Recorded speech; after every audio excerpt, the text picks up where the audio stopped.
બરવાડા ખાતે હાઈવે પરના મુખ્ય 4 રસ્તાઓ પરના એકસાથે 3 સર્કલનું ખાતમુહૂર્ત કરાયું છે. અમદાવાદ ભાવનગર હાઈવે પર બરવાડા શહેરની 3 જગ્યાઓ પર સર્કલ બનશે. સુપ્રસિદ્ધ યાત્રાધામ પાળિયાદ વિસામણ બાપુની જગ્યા દ્વારા આ 3 સર્કલ બનાવાશે. પાળિયાદ જગ્યાના સંચાલક ભૈલુ બાપુના હસ્તે વિધિવત પૂજન સાથે ખાતમુહૂર્ત કરાયું હતું. બરવાડા ખાતેના અમદાવાદ ભાવનગર હાઈવે પરના સાળંગપુર રોડ 3 રસ્તે તેમજ શહેરના મુખ્ય પ્રવેશ દ્વાર 3 રસ્તા અને બસ સ્ટેન્ડ રોડ પર 3 રસ્તા પર સર્કલ બનાવાશે. શહેર અને તાલુકા પંથકના આગેવાનોની ઉપસ્થિતિમાં ખાતમુહૂર્ત કર્યું હતું. પાળિયાદ જગ્યાના સંચાલક ભૈલુ બાપુનું શહેર અને પંથકના વેપારીઓ તેમજ આગેવાનો દ્વારા સન્માન કરાયું હતું. સર્કલના નામકરણ પણ કરાયા, જેમાં બસ સ્ટેન્ડ 3 રસ્તા સર્કલનું નામ વિહળ સર્કલ, શહેરના મુખ્ય પ્રવેશ દ્વાર 3 રસ્તાનું નામ સનાતન ધર્મ સર્કલ અને સાળંગપુર રોડ પર 3 રસ્તાનું પૃથ્વીરાજ સર્કલ નામકરણ કરાયું છે.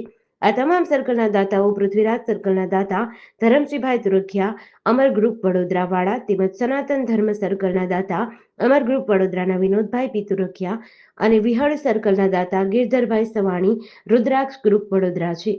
જીડીસી ન્યૂઝ સાથે ચિંતન વાગડિયા, બરવાડા.